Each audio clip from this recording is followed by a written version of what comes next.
Hi friends. Cinema review చెప్పేవాడంట. వాడెవడో పూల చొక్కా, ఎర్ర పూల చొక్కానో, పచ్చ పూల చొక్కానో వాడు ఇంటికి ఇట్లా పెట్టుకొని సినిమా రివ్యూస్ చెప్తుంటాడు. ఆల్రెడీ ఇంతకుముందు వానిది కాంట్రవర్సీ జరిగింది. మళ్ళీ ఇప్పుడు వాడు ఆ బార్బెల్ పిచ్చోడును, ఇంకోటి రాకడో పెట్టుబడో వాడు ఈ నెలంతా మీటింగ్ పెట్టుకొని వీడియో కాల్ పెట్టుకునేసి సినిమాల గురించి మాట్లాడుకుంటారు. ఓకే, మాట్లాడుకోండి.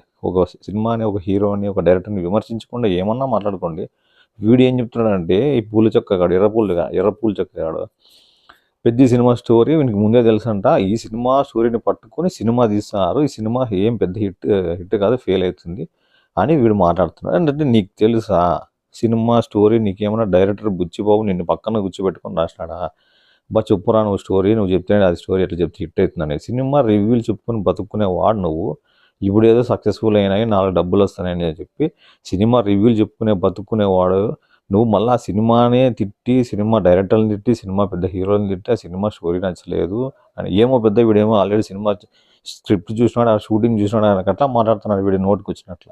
కొంచెం డబ్బులు వస్తే అప్పుడే అతిగా అన్నకరాలు కూడా ఎక్కువైపోతాయి రివ్యూ చెప్పేవాళ్ళకి. అందుకే కదా రివ్యూ చెప్పేవాళ్ళు అప్పుడప్పుడు చెప్పేవాళ్ళు తింటాండేది. సినిమా బాగుందంటే బాగుందని చెప్పు, కొన్ని మైనస్ పాయింట్స్ ఉన్నాయి, కొన్ని బాగలేవని చెప్పు, అంతవరకే ఉండాలి. వాళ్ళని విమర్శించేది, వీళ్ళని విమర్శించేది ఏమొస్తుంది ఏమి నాకు వీళ్ళకి అర్థం కాదు. ఇప్పుడు నువ్వు చెప్పినావు సినిమా అనేది బాగలేదనేసి, రేపు పొద్దున మళ్ళీ సినిమా రిలీజ్ అయితే మళ్ళీ సినిమాకి పోతావు, సినిమా రివ్యూ కూడా చెప్తావు. నువ్వు వచ్చిన వీడియో వచ్చిన ఆ డబ్బులతోనే బతుకుతున్నావు నువ్వు అట్లాంటప్పుడు వాళ్ళని విమర్శించేది ఎందుకు? ఏం లేదు. మెగా ఫ్యామిలీని కానీ, ఇంకా బాలకృష్ణ కానీ, జూనియర్ ఎన్టీఆర్ని, మహేష్ బాబుని ఇట్లా వాళ్ళని విమర్శిస్తే కొంతమంది వీళ్ళు పాపులర్ అవుతారని కోరుకుంటారు. ఎందుకంటే వీళ్ళు స్వయంగా పాపులర్ కావాలంటే టైం పడుతుంది. సో వాడిని తిట్టి వీడిని తిట్టి పెద్ద పెద్ద హీరోని తిడితే త్వరగా పాపులర్ అవుతాడంట. ఎందుకంటే అసలు వాడు పెద్ద హీరోలు ఏదో అన్నాడంట అంటే అందరూ వాడి గురించి మాట్లాడుకుంటారు కదా. సో అప్పుడు టకటగా నాకు వ్యూయర్స్ పెరుగుతారు, సబ్స్క్రైబర్స్ పెరుగుతారు అనే దొంగ ఉద్దేశంతో చేసే పనులే ఇవి తప్ప, వాడు కరెక్ట్గా రివ్యూస్ చెప్పి అందరితో మంచిగా ఉండి సబ్స్క్రైబర్స్ పెంచుకోవడానికి టైం పడుతుంది. కాబట్టి దొడ్డిదారులు పోయి ఇట్లా వాడిని విమర్శించి, డైరెక్టర్ విమర్శించి, హీరోని విమర్శించేది వీళ్ళు ఒక సునగానందం పొంది ఊరికే జస్ట్ అందరి నోట్లో పడే చూస్తారు అంతే. ఇట్లా మెంటల్గా లేదు.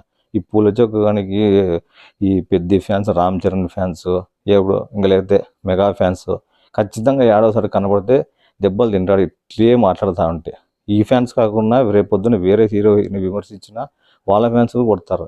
సో నువ్వేదో రివ్యూస్ చెప్పుకుంటున్నావు, దాన్ని ఏదో మామూలుగా చెప్పుకో, నార్మల్గా చెప్పు. బాగుంటే బాగుందని, బాగాలేకుంటే బాగాలేదని, అంతేగాని విమర్శించడం ఇట్లావన్నీ పనికిమాలిన పనులు. ఇట్లావన్నీ పెట్టుకో తప్ప ఎర్ర పూల చెక్క. నేను ఇప్పుడు స్టాప్ చేసి నువ్వు.